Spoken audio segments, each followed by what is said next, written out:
Perempuan ini menemukan hidayah Islam di negara sejauh 12.000 km dari tanah tempat kelahirannya.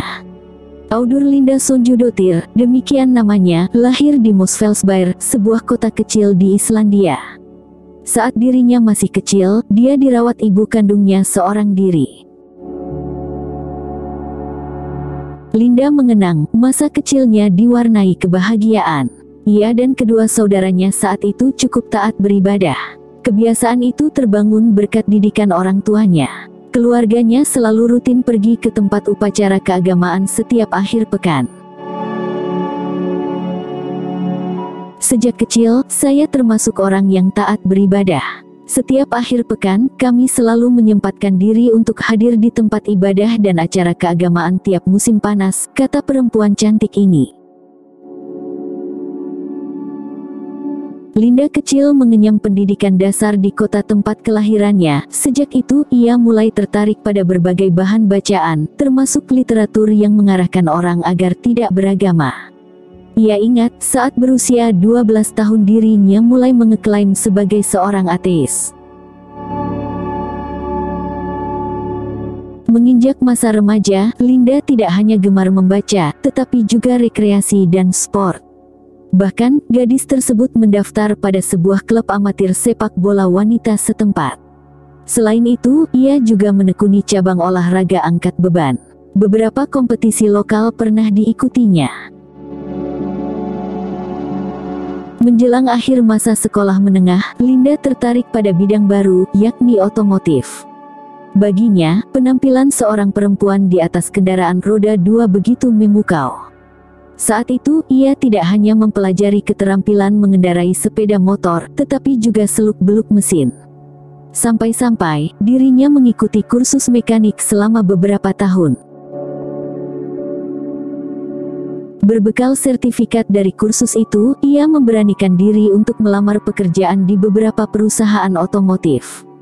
Ternyata, sebuah korporasi ternama merekrutnya untuk beberapa tahun. Sambil berkarir dan mengumpulkan uang, perempuan yang hobi jalan-jalan itu juga mengikuti klub sepeda motor trail. Suatu hari, rekannya mengungkapkan ide yang cukup fantastis, berkeliling dunia dengan sepeda motor. Bagi Linda, gagasan itu adalah tantangan tersendiri. Setelah mengumpulkan dana yang cukup, ia bersama dengan kawannya memulai perjalanan jauh. 4 bulan lamanya mereka berkeliling Asia Tenggara dan Australia dengan sepeda motor. 2 region itu dipilih karena menjanjikan pengalaman baru bagi dirinya. Bali menjadi salah satu destinasi utama Linda dalam petualangannya. Ia mengaku terkesan dengan keramah tamahan orang-orang Indonesia, khususnya yang dijumpainya di Pulau Dewata. Menurutnya, kebanyakan warga setempat menyambutnya dengan baik. Tak butuh waktu lama, ia pun jatuh cinta pada negeri ini. Di Bali, dirinya menemukan hobi baru, yakni bermusik. Bahkan, Linda kemudian memutuskan untuk berkarir sebagai pemain gitar sejak 2019. Pekerjaannya di perusahaan otomotif pun dilepaskannya. Pada akhir tahun lalu, ia memulai profesi barunya sebagai musisi jalanan di beberapa kota di Bali. Sayangnya, pandemi virus corona membuat aktivitasnya sempat terhenti. Apalagi, Linda sempat mengalami kecelakaan yang meskipun kecil membuat kakinya kesulitan berjalan normal untuk beberapa bulan. Saya mengalami patah jari kaki sewaktu kecelakaan saat naik sepeda bulan Juni lalu. Sampai tidak bisa berjalan selama 2 bulan. Sehingga rutinitas saya di Bali terhenti, tuturnya. Beberapa waktu lamanya, pembatasan sosial berskala besar, PSBB, dilonggarkan. Linda memanfaatkan momen itu untuk pergi dari Bali ke Jakarta. Tujuannya, bertemu dengan sejumlah musisi yang direkomendasikan kawan-kawan. Ia ingin sekali belajar bermusik dari mereka. Selama di ibu kota, Linda juga berkenalan dengan beberapa YouTuber. Hingga suatu hari, dirinya bertemu dengan Ade Londok, sosok yang sempat viral di media-media sosial karena konten jenakanya. Mengetahui dirinya sebagai bule dengan cukup banyak pengalaman menarik, beberapa stasiun televisi swasta pun menghubunginya. Linda kemudian diundang untuk acara bincang-bincang. Ketika datang ke studio stasiun televisi, dirinya berjumpa untuk pertama kalinya dengan Gus Miftah. Ulama muda yang memiliki nama lengkap Miftah Maulana Habibur Rahman itu kebetulan juga akan mengisi sebuah acara di studio yang sama. Sebelum acara dimulai, pimpinan pondok pesantren Ora Aji itu sempat berbincang-bincang sejenak dengan Linda bersama dengan Ade Londok dan kawan-kawan. Linda mengakui pertemuannya dengan Gus Miftah adalah awal perjalanannya dalam mengenal Islam. Pada mulanya, ia tidak begitu tertarik pada Islam.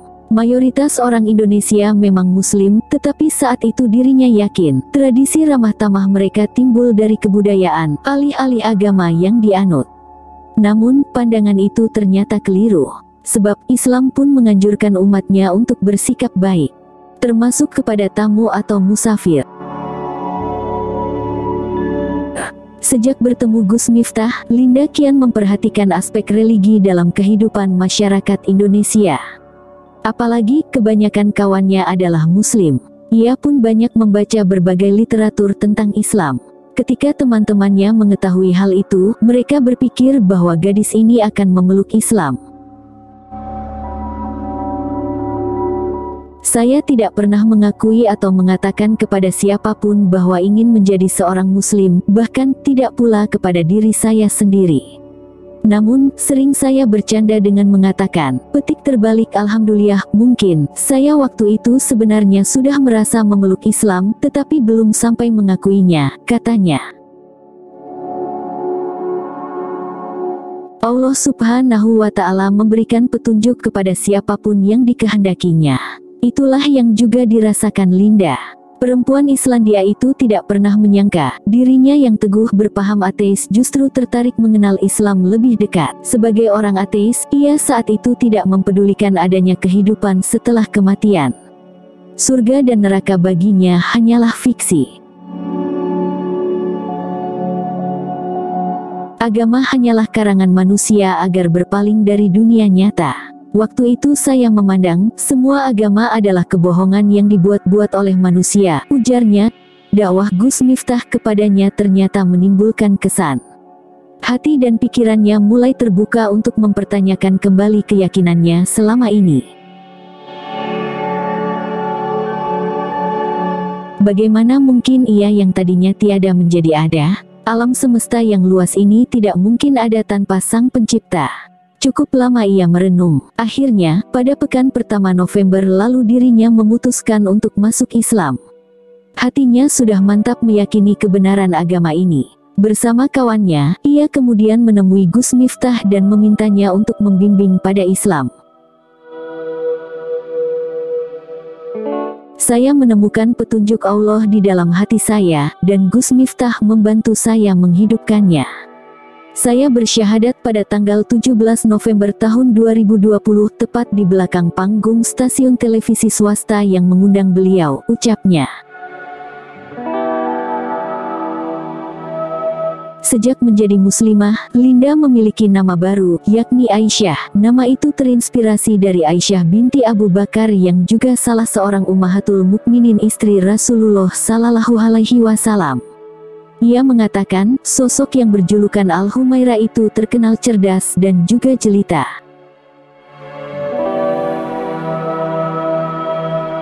Linda bukanlah satu-satunya yang menjadi mualaf di keluarganya. Saudara perempuannya, Dika, juga kini memeluk Islam. Mereka saling mendukung untuk terus belajar dan rutin beribadah. Linda mengaku hatinya lebih tenang sejak menjadi muslimah. Ia bahkan memutuskan untuk berhijab. Sejauh ini, dirinya terus berupaya fasih dalam membaca Al-Quran. Satu hal yang juga dinantikannya ialah bulan suci Ramadan. Sebab kawan-kawannya mengatakan, momen sebulan penuh itu memiliki banyak keberkahan.